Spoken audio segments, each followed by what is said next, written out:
আজ আমরা যারা এখানে উপস্থিত আমরা সবাই একরকম নয় আমাদের আদর্শ আলাদা অভিজ্ঞতা আলাদা দৃষ্টিভঙ্গিও আলাদা কিন্তু তারপরেও আমরা একসাথে বসেছি আলোচনা করছি কারণ আমরা সবাই দেশের জন্য দেশের মানুষের জন্য ভাবছি আর এই ভিন্নতা নিয়ে একসাথে কথা বলছি একের পর এক শুনছি এটাই গণতন্ত্রের আসল সৌন্দর্য আমার আগে যারা সম্মানিত প্যানেলিস্টরা কথা বলেছেন তাদের সবাইকে আন্তরিক ধন্যবাদ জানাই আপনারা অনেক কিছু বলেছেন হয়তোবা আমিও বলে ফেলবো সো আমাদের একটা মাইন্ডসেটে আই থিংক সিমিলারিটি আছে আমার খুব ভালো লেগেছে শুনে আমি আজ এখানে দাঁড়িয়েছি ভিন্ন এক অনুভূতি ও আবেগ নিয়ে বাংলাদেশের এই পলিসি লেভেলটায় আমার প্রথম বক্তব্য এটা আমি এমন কেউ নয় যার কাছে সব প্রশ্নের উত্তর আছে বা সব সমস্যার সমাধান জানা আছে তবু আমি বিশ্বাস করি নিজের ছোট্ট জায়গা থেকেও সমাজের জন্য দেশের জন্য কিছু করার আন্তরিকতা আমাদের সবার মধ্যে থাকা উচিত আজ আমি এসেছি শুধু শুনতে শিখতে এবং একসাথে কাজ করার মনোভাব নিয়ে এগিয়ে যেতে Today's dialogue is about women shaping the nation. But before we speak about shaping the future, we must be honest about the everyday lives reality shaping women's lives in Bangladesh. My earliest understanding of women's roles in society came from my family, as it does for most of us. Long before we encounter policies or laws or institutions, our homes become our first classrooms.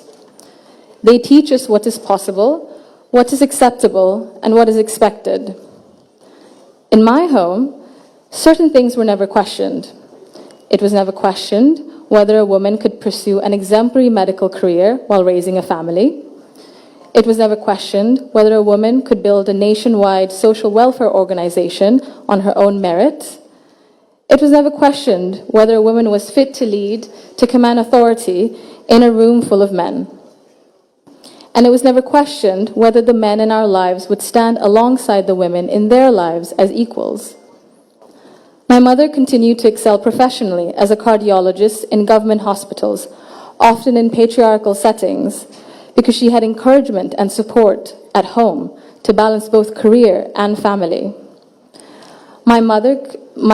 In 1979, my Nanu, Saida Iqbal Mandbanu, began using her own home to open a free elementary school for vulnerable and disadvantaged children.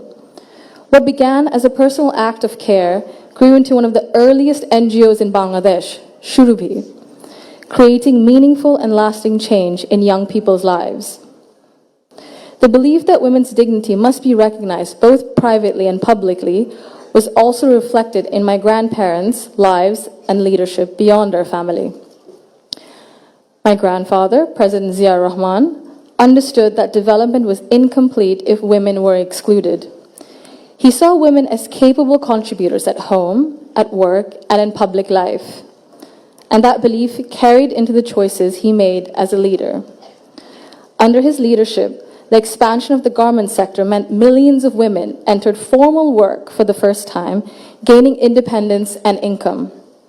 The creation, then, of the Ministry of Women's Affairs reflected a conviction that improving the lives of women and girls required intention and structure.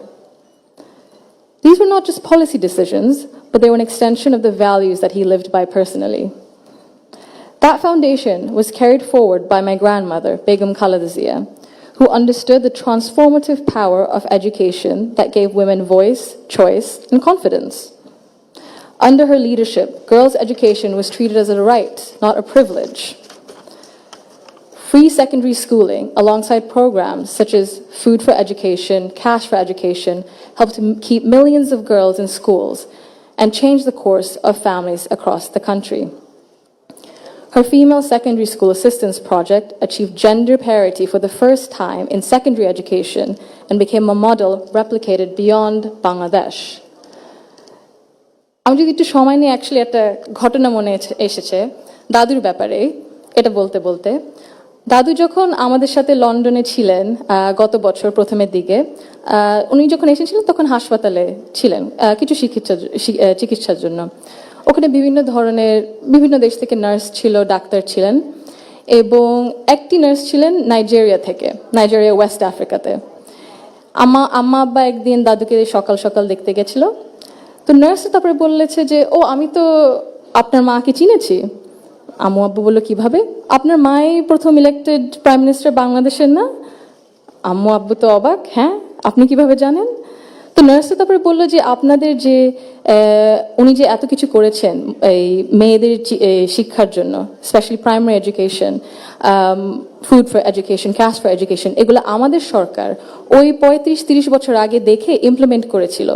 আর ওই কারণে লক্ষ লক্ষ মেয়েরা গ্রাম অঞ্চলে, ওদের দেশে গ্রাম অঞ্চলে বিভিন্ন জায়গা সদরে এখনো শিক্ষা পাচ্ছে, অন্তত প্রাইমারি এডুকেশন লেভেলে। সো ভাবলাম একটু শেয়ার যদি করি, এখানেই করবো আপনাদের সাথে। জি। She also understood that education alone was not enough if women were not supported to remain in public and economic life. Supporting women to access credit, build livelihoods, and grow small businesses mattered.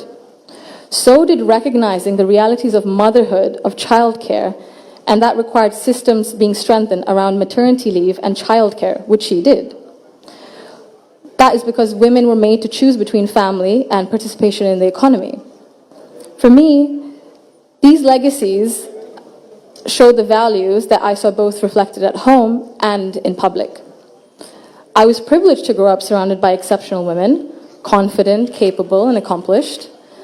I was equally fortunate to have male role models, including my father and my grandfather, who valued those women and never felt threatened by their strength or ambition. In fact, the four most important people in my father's life, in my opinion, have been women for decades. And he has treated them with deep respect and reverence, not as an exception, but as the norm. Because of this, I grew up with what I now recognize was a skewed understanding of society. Living between Bangladesh and the UK taught me something important. Policies and access alone do not create equality. You can expand education, pass laws, set national targets, but if social norms and daily expectations and mindsets remain unequal, empowerment remains fragile. This is not about overt discrimination. Inequality often survives through habit and comfort, through what feels normal. In Bangladesh, women still perform around 85% of unpaid household and care work, spending over 7 times as many hours as men on this labor each day. This work is valued at 19% of our GDP and remains largely invisible in economic planning and national decision-making. This makes something very clear. Gender equality is not a women's issue, it is an economic and national issue.